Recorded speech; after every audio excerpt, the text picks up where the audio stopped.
All right. Well, good morning to everyone on YouTube who follows our spiritual discussions. We are in the midst of Holy Week, right before Easter, and we're very happy to be together again. I'm Julia Baginski, and I'm with Reverend Janice Cary, and we are going to take our final week of Lent a little bit deeper today. Great, great. I am so glad that we're doing this. And a number of people have asked when the next one is. When is the next one? So a lot of people are finding this very beneficial. So I'm really grateful for that. So Good, good. And it's fun. it's so much fun to take this technology and really work with it, isn't it? Oh, yeah. Yeah. So this last Sunday was, of course, Palm Sunday. And I just want to share a kind of a funny story. And Palm Sunday, we had our palm trees and, the palm fronds. And I was sharing the story about Jesus riding into Jerusalem on a donkey. And we were saying, and can you believe he's riding on a donkey? What's the symbolism of riding on a donkey? Why wasn't he riding on a stallion? And with all these adoring people who were waving palm fronds. And so we expressed that, well, the palm fronds are really, really represent the strength of flexibility, the strength in flexibility. Yeah. And the donkey, would it be all right if we just consider that the donkey kind of represents our human animalistic behaviors, our emotions, our thinking, our all of humanities in their human form, the way our cravings come from from our body. And our body is beautiful, it's made perfectly, but it does have its emotions and hormones and this and that, right? So we were saying that each and every one of us is worthy to carry the Christ, represented by Jesus. So here's Jesus riding a donkey, representing metaphysically that each one of us, as we move into our I am center, our sovereign I am center, we are watching. And I had people do this: go into your I am center and just observe your entire body. Yeah. And observe your thoughts and observe your feelings and your emotions and connect with your own very sacred presence. And oftentimes, as we're observing, we may observe thoughts such as unworthiness or lack, or something's wrong with me, or this, or whatever it is. But instead of dwelling on them and stumbling over them, we notice them and bring them up to the Christ I am.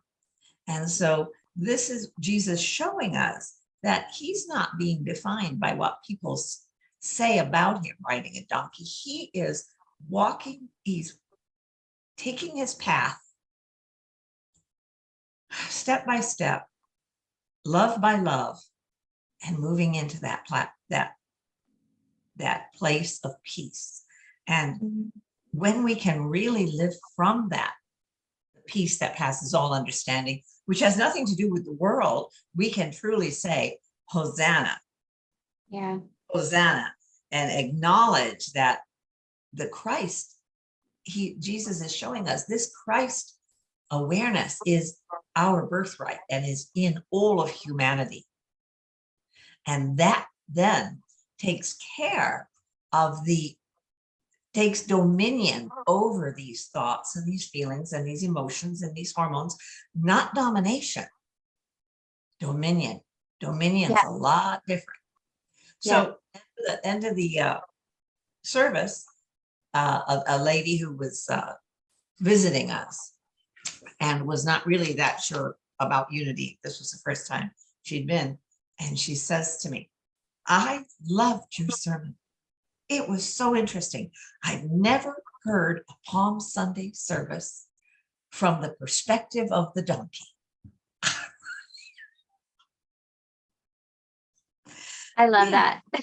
I do too. It was so genuine, you Yeah, know? and it goes to show that, there's the story's so rich and the metaphysics of the donkey really matter, and Yeah. even the Palm Sunday message in the Lent book is carrying the Christ.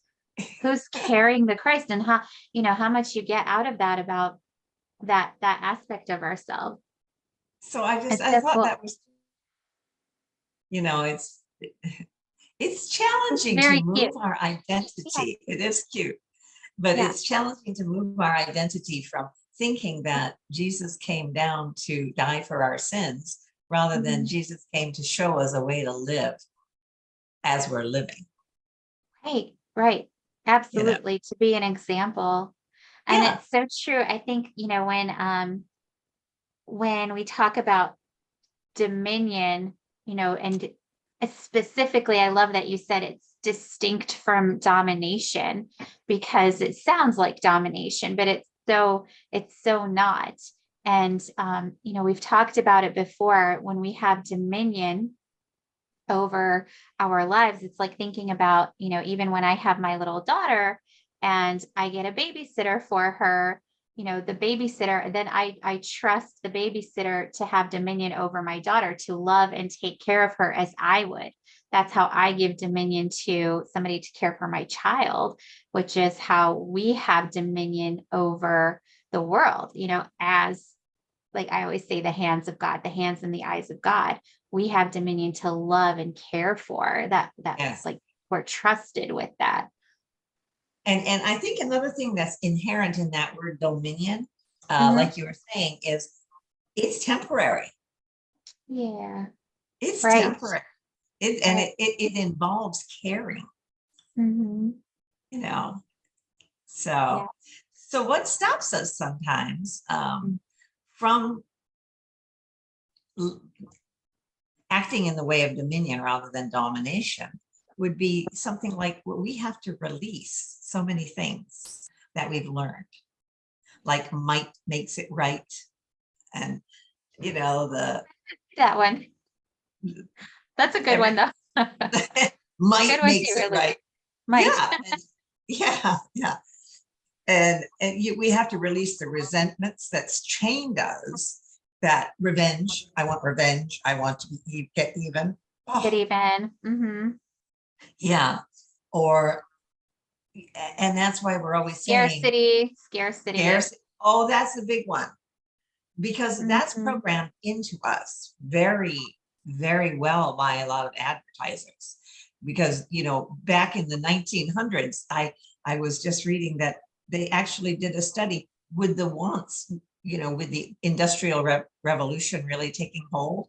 They were concerned that people would run out of wants because with all the factories producing all these things, they were concerned, well, will they run out of wants? And actually it was President Coolidge who commissioned Herbert Hoover to do this study, and it was considered, no, the wants never end.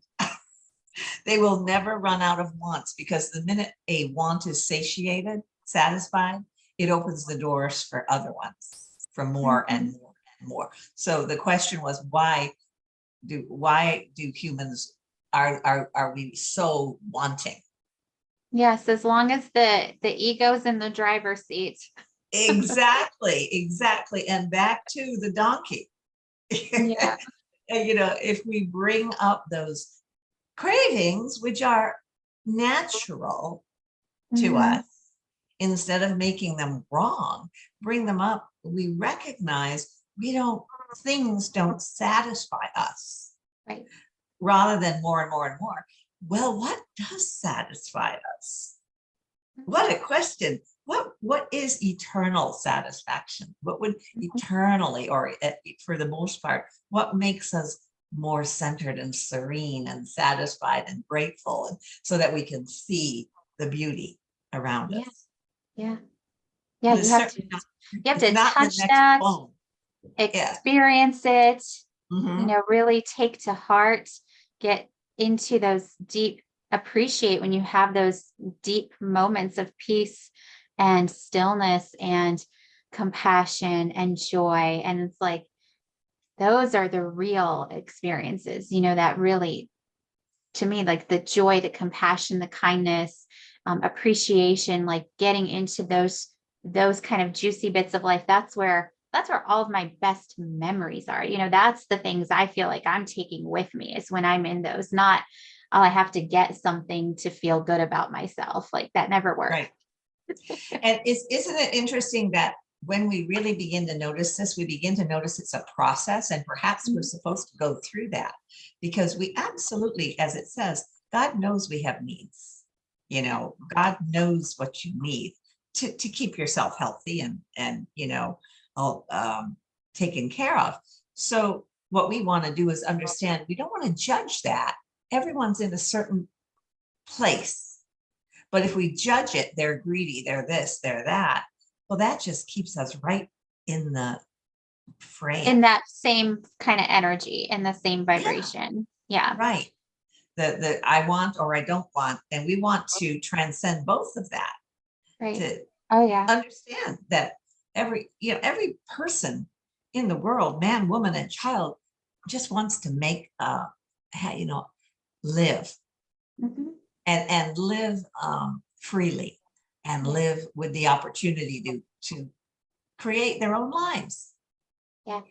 So and that we're all everybody. worthy of having our life. Like, we're all, it's the worthiness. If you get oneness and everyone is, when you feel that connection, that everyone is the divine expressing, the worthiness is no longer an issue, because there's no more hierarchy, Right. Children of God, all children of God. So, and that's the key thing. There's no more hierarchy when we see people in their own divinity, and that's not what we want to open people's hearts to.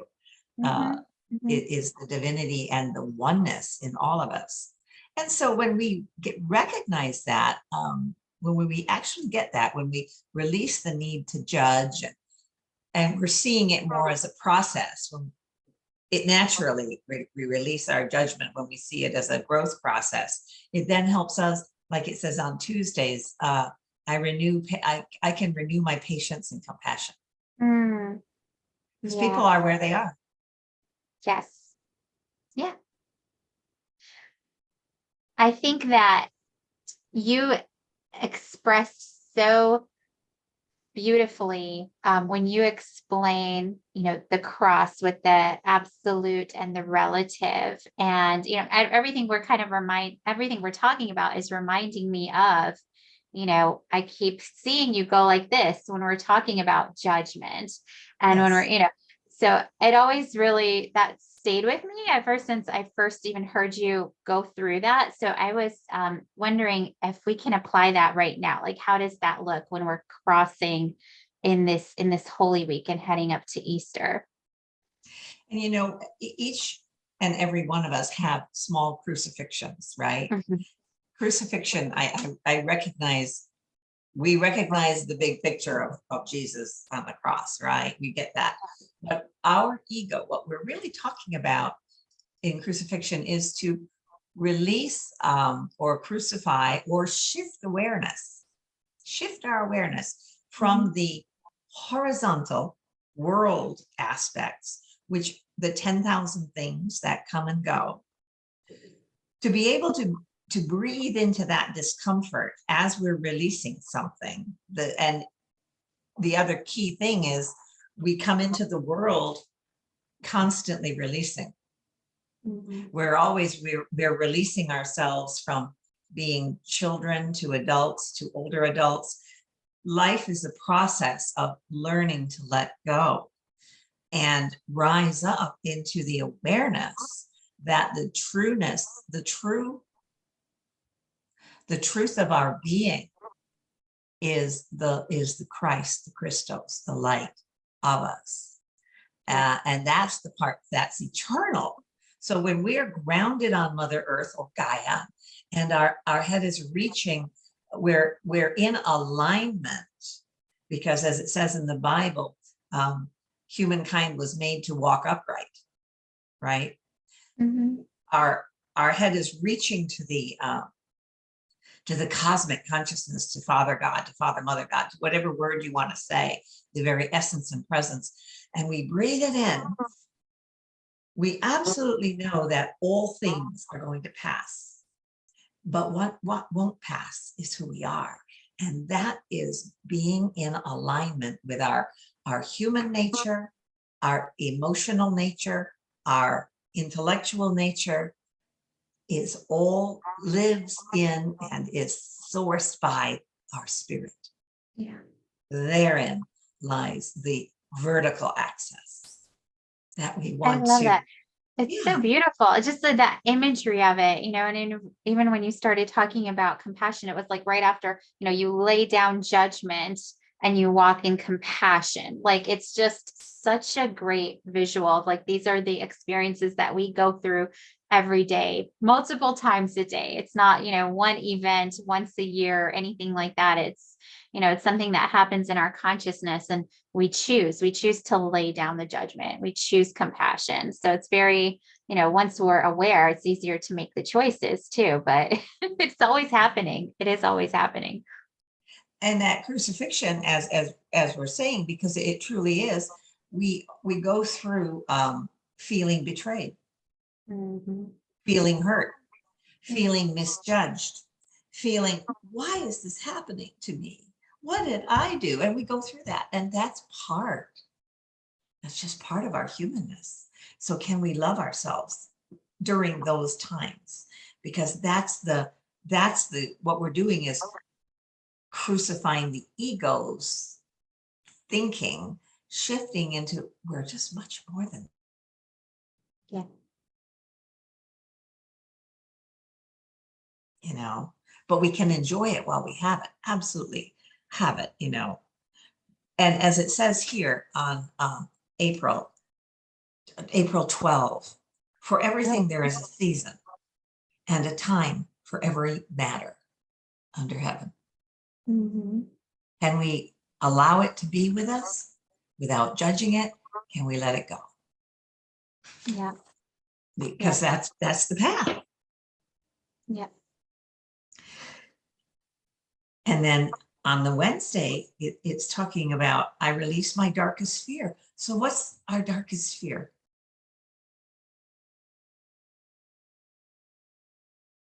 What We is could our both. darkest So, our darkest fear? well, to me, our darkest fear is not knowing our eternal self, not Yeah, recognizing eternal life. So it's death in the sense of, like a finality, which is to me, that's against what the universe is, what God is, always infinite, always expanding, always, there's infinite life and we're part of that. So there is that eternal aspect of ourself. There is no death, but the mind, the human body, anything that you identify with in the temporary realm would have you think there is death because there is temporariness while we're here. right.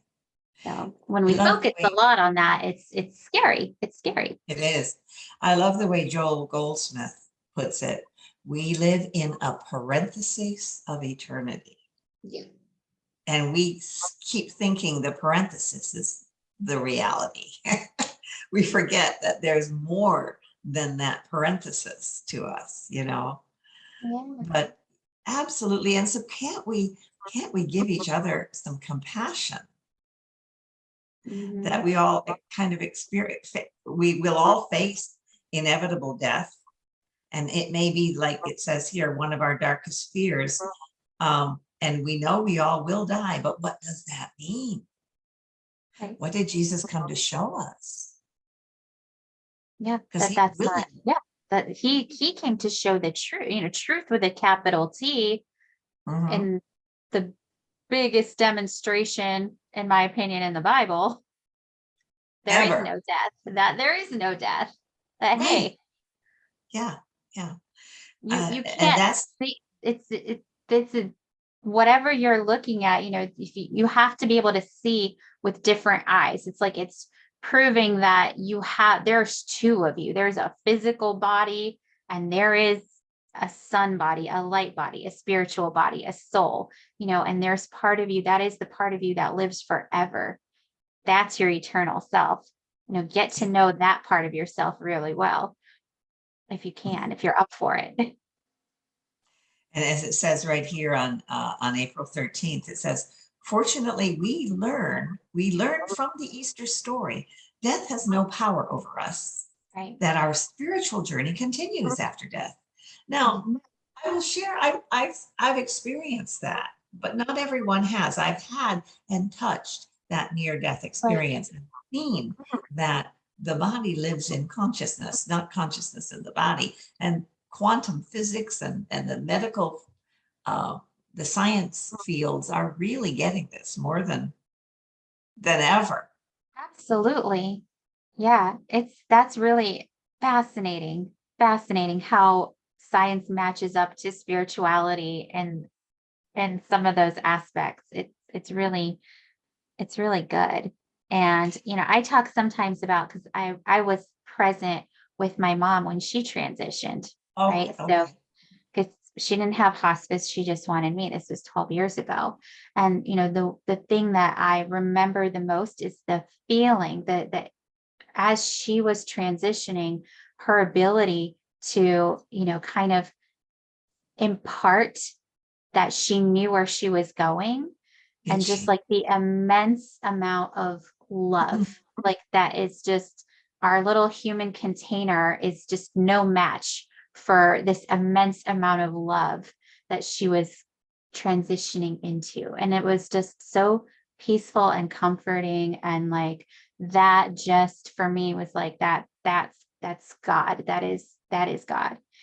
And yeah. And that whole experience, it's sad when somebody dies, but it was wonderful to know that she knew where she was going, and that I know she's there. So I think Yeah. for me, that's been always I want to live in that eternal aspect of myself as much as I can, because that's where I'm connected with her. Yes, I You know? understand that. Yeah, that's Yeah. beautiful. And so this is the parts of crucifixion that happen all the time when we're caring for loved ones and we're seeing, the challenges that even David's facing right now. Right. And when you were with your mom, I mean, Right. this is what we're here is to be hold the light for each other as we're going through these challenging or dark nights of the soul, as they say, because at the other end there is light again. And I love some of the symbolism of spirituality, especially within unity, is things like the lighthouse, or Yes. the light that shines for you in silent unity. But there's so many lighthouses as well that is referenced, or our bird, with our wings, the Yes. wings, and the one wing is wisdom and the other wing is love, and that lifts us. If we can enter into that sacredness of wisdom and love from the center of our being, it lifts us above the gravity of what's happening. Doesn't mean it changes what's happening. It gives us another perception so we can love and help and support that loved one who's experiencing it. In your case, the releasing of your mother. Mhm. Yeah. And I remember when my dad lived with us and he was going to hospice and they were coming for him. It was the last time he stood, and he had hardly any breath left or any energy left. But he took a deep breath and he said, I love you. And I could hear him say, I love you. And then he went into unconsciousness. But it was like, to me, a gift that he wanted. The love is there. And that was one of the Yeah. greatest gifts that I ever had, to know that he lived with us for those 4 years. And then he went to hospice and he died like 2 days later, 3 days later. Mhm. Yeah. But to me, I feel his spirit left then. Right. Right. And then his Yeah. body just takes a little longer to release the energies. Yeah. Yeah. Mm. And I You are think so that, sweet. yeah, and think about Mondi Thursday and the command. I had not heard that word before until I read this. Really? Okay. Mondi. I mean, once it said, okay, mandate or commandment, I was like, Uh-huh. okay, but I had never heard the word Mondi. Yeah, Monday Thursday is, and I've done it at the church a couple times on Thursday, where you come and you just pour a little water or oil on people's feet, which Mhm. is, of course, Mary Magdalene anointed Jesus' feet and wiped it with her hair. Well, the idea is the Christ comes to serve. Mhm. So when we can put ourselves in the Christ, we serve one another Yeah. and serve their bodily needs Mhm. willingly. Um, I mean, that's really clear. And Yeah. that's a showing to love one another, as it Yeah. says on this one. I give you a new commandment that you love one another just as I have loved you. Right. And Love this one is another. outward expression of that compassion, that Christ nature, that love, capital L. Yeah. Yeah. Because I mean, that was the day before preparing Yeah. him to Yeah. go, I know he knew what he was going in for, Right. but Right. he Absolutely. knew. He knew what he was going in for. And so then we moved to Friday, and he still, God bless us all. He still had those challenges of, you know, if not, not my will, but thy will be done. I mean, Right. wow. Right. How can we criticize ourselves when we falter? Right. You know? And it's being in surrender in such a way that, despite circumstances, remaining centered in my Christ self. It's like Yeah. that's what I take from it. It's just, you know, circumstances will always be there. People change, things change, laws change, personalities, like, you know, things happen in the world, but God doesn't change, right? Right. God doesn't. Love doesn't Reverend, change. I've heard an interesting take. Reverend Murdad says, God created everything, you know, essence everywhere, presence, and then human beings put the skin over it. Yeah. I don't know. I've never kind of heard it quite like that before, but I thought it's an interesting concept that, there's, this is not very, I know it appears um, solid, but it's not. Science shows us that there's much Or more. that all this space, there's more space in between all, Yeah, little electrons. And when you get down to that very nuclear level, right? It's like we're mostly space. right, right. But we are attached to the solidness. Yeah, yeah, solid space. So, Yeah. I like this where it says on Good Friday, in his final moments of his human journey, as Mhm. told in John, he said, "It is finished." So, what do you think Yeah. that means? It is finished. That's the like the final release. And this is the grief, the sorrow. It's the whatever you have left to kind of filter through. It's almost like in unity and metaphysics, the chemicalization type of process, right? Yeah, yeah, it is finished that I need to have certain things a certain way. It is finished. It's done.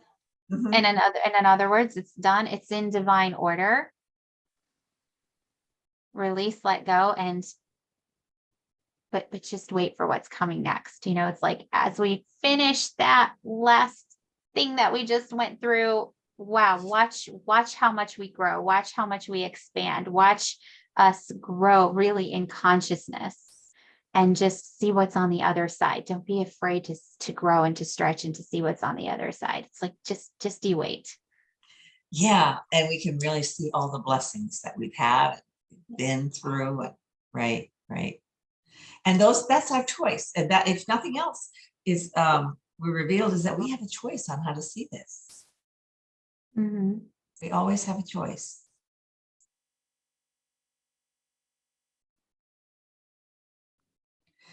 But in the midst of that loss, when your mom first died, or when you get the first diagnosis, or you lose your, I don't know, you lose your job, you lose your Anything, partner, right, you right. lose anything, that feeling of utter grief. Yeah. That's Good Friday. Yes. Yes.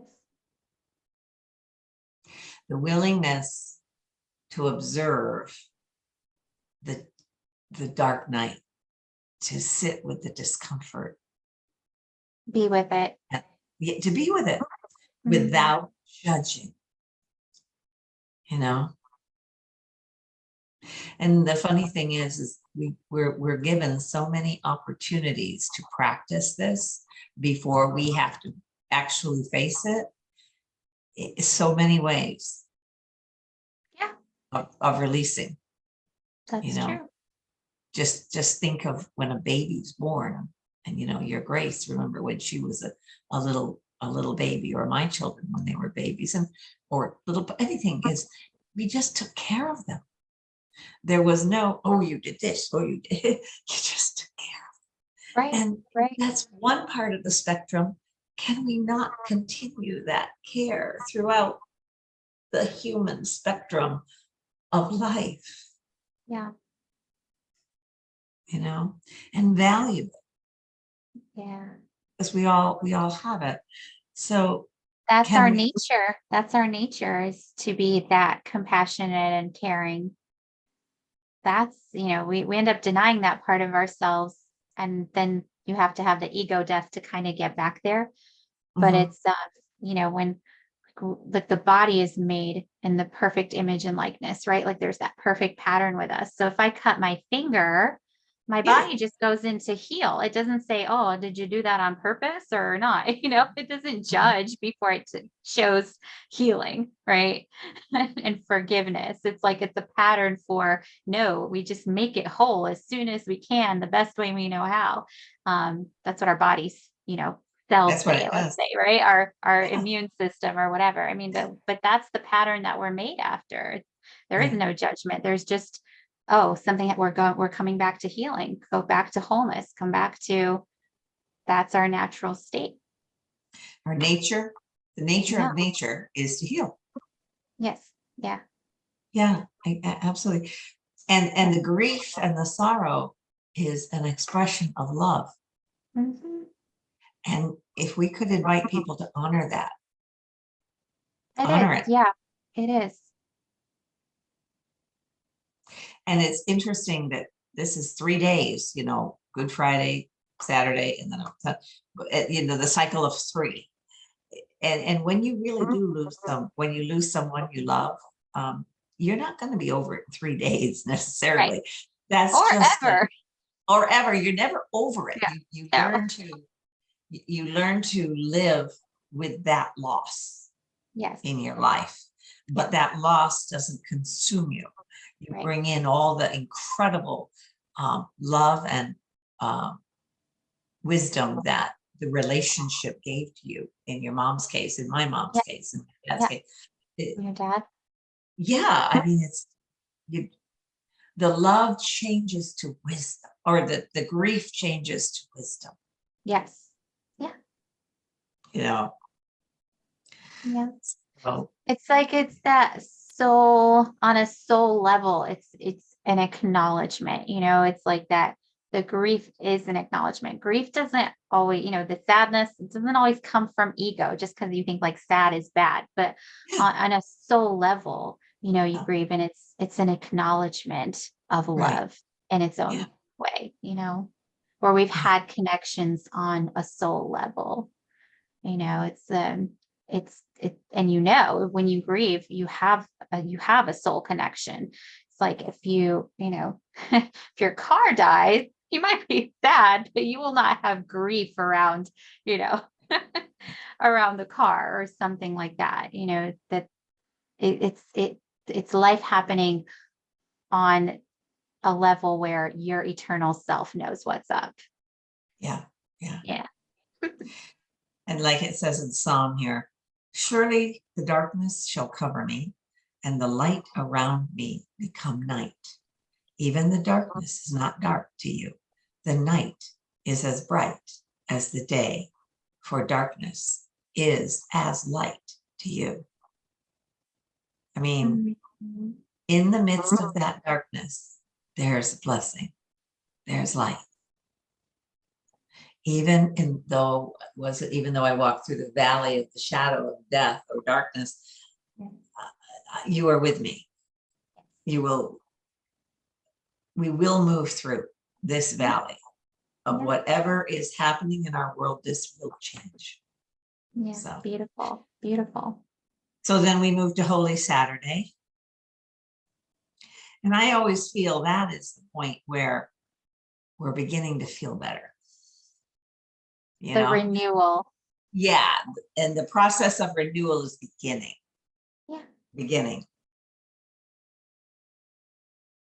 But we've got to honor the quiet.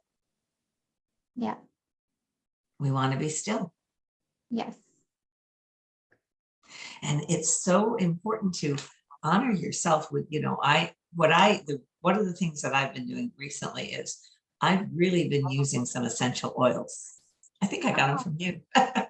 And just every morning, just putting some essential oils on just before I go into meditation, doing some yoga, honoring this body. Because why am I in a hurry? Why shouldn't I honor it and take care of it? And that's what the Saturday is talking about. The Saturday is the body is laid in a quiet tomb nearby. And to them, that this was the end of Jesus' mission, the fruits of his labor, and those who followed were not yet to be seen. Right. Yeah. So this is the transitioning time. And I love the idea of essential oils, because what's transitioning, just because I'm using that, is the way that I'm seeing myself is transitioning. Yeah. And it brings us like to that point of center, point of neutrality, point of silence, whatever can bring us into the here and now, where past is over. This stuff has not happened yet, but like, can we be here now and just have that moment? Yeah. Yeah. Being right in this moment. Sometimes that's, just whatever we can do, whether the smell is so good, our sense of smell, and just making us, okay, I'm present with this scent, or being out in nature, just putting your feet on the grass. I'm present with this earth, just to be present with, and putting ourselves more, into experiencing things around us to help us really get into the silence, because that's all about this now present moment. And I like the way when we consider what do we mean by silence, is our mind, allowing our mind to be silent while we work and walk and are the light in the world. Yeah. So it's not like we're not engaging in the world, but we're doing so from a mind that's not distracted by all those 10,000 things, or at least not as distracted. Yeah. And can the clarity. Yeah. And can appreciate the fragrances, and can appreciate the good cooking and the food and the flowers, can appreciate, can see the godness in all of creation, the goodness in all of creation, or at least the potential goodness in all of creation. Right. Absolutely. Because that's it. When you're centered and when you're in your essence of yourself, right? Like when you're in the silence, experiencing yourself in that way, I feel like it clears you, to then be able to experience, because you miss so much when you have the 10,000 things distracting you. It's like you have to have that pause, and then you open yourself up to, wow, there's some really amazing things happening in my life. It makes you more geared to see the good, to see the blessings. Mhm, mhm. I'll tell you, I give thanks all the time for these unity teachings, Yeah. because I've always said they're a lifeline, and that's what this is talking about. Here is how we can live. And if everyone lived like this, Yeah. man, Wow. and that's what's happening, though. That's what's coming about.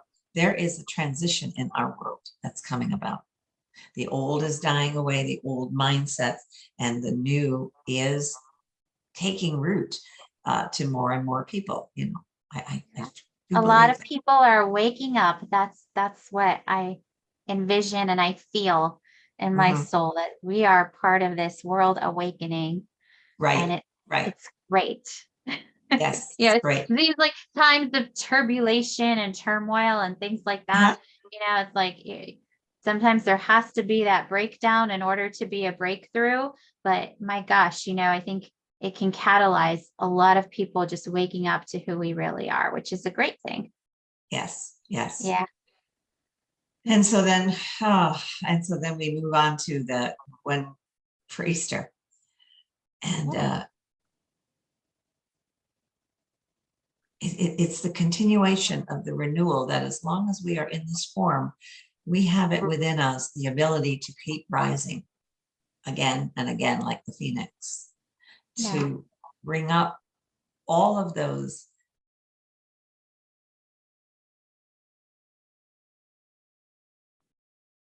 shine on it, to let us see that it's not real.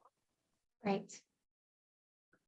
Yeah. And that we have the ability to transcend, it's not, okay, your physical body dies and your soul lives forever. That's one aspect of it, but we have the ability to transcend every day, whatever it is that comes in our life, that we need to rise above, that we have the Christ presence within us to rise above and to transcend any circumstances. It's like that, we get that, and wow, we're living with the backing of the whole universe behind us, Yeah, yeah, right? Yeah. right, Then you're really using principle and living your life in such a way that you are, you're the master of your experience. You're the co-creator. right. Because this isn't just for Jesus who lived 2,000 years ago. You know what I mean? This is all of Right. us. This is all of it. We're all worthy. We're all here to experience and express this presence. We're more You powerful than we can comprehend with the human brain. We just right, can't know it. We can't know how awesome right. we are. And I like these questions that she writes in here. Do I believe in the union with God mind, and allowing the boundary between my limited self and the unlimited self to dissolve into oneness? Can Mhm. I really believe that? Yeah. Mhm. When I was in Bonita Springs, Unity of Bonita, this one man who was on our board, he said to me, one day I was at the beach and I was just really relaxed, and all of a sudden this wave came, and all of a sudden with that wave, I was one with the wave. I was part of the sand. He just said, just for a nanosecond, I was part of all of it. And therein lies, why so many people discover this when they're in nature. Because Yeah. nature is showing us this all the time, you know. And I think there's nothing much more spiritual than to walk along the ocean and listen to the waves. For me, Yeah, or or definitely. or be in a forest of Yeah. trees that you can hear Yeah. and that's why I'm really looking forward to our Sunday morning service at 8:30 in our beautiful garden, That's because going to be great. it'll be great, because we're going to listen to Kahil Gibran and uh, hear the voice of Mary Magdalene, and what it was like for her to show up at the grave to Yeah. anoint her beloved's body, Some beautiful music, some beautiful music and beautiful some message. wonderful eggs and Yeah, croissants and treats. Yes. coffee. Yeah, yeah. And your daughter giving us a little music on the intermission part Yep. between the first service and the second, but to Yeah. really celebrate that we make a vow, we are releasing our limited thoughts and know that the minute we release those thoughts, we are made new. The minute we release those thoughts, we rise up again and again and again. We become more childlike Yes. again, Yes. Very life affirming. very life affirming, very life affirming. Yes, yes. So, what a beautiful discussion for I love this it. holy, holy week. And my little lamb has been on my lap this whole time. Oh, that is such a cute, cute little dog. Yes, a little higher. I want to see her. Oh, yeah. Hello. And her name She's is asleep. Hope. This is Hope. Hope. Okay. So you've got to get a faith now because you already got a grace. Well, happy Easter. And I'm looking forward to the rest of this week and Sunday and seeing lots of our amazing congregation at both or one of the services. I think maybe both, and just remember to bring a lawn chair to be outside. And isn't it wonderful to hang out with people who really understand our spiritual nature and to allow things just to be as they are, because everything's going to Absolutely. change. Everything's going to. Absolutely. I cherish it. I do too. I I do cherish too. all of our connections. It's amazing. Yeah. I Well, love our thank you. unity community. I love our unity community. It is such a wonderful spiritual community. Really life affirming, life empowering. And you walk in there and you can just feel the love. It's palpable. Yes. Very, very safe space. So again, thank you, Julia. It's been my honor, and we'll do something in the summer. Yes, I will. Happy Easter. Happy Easter to you.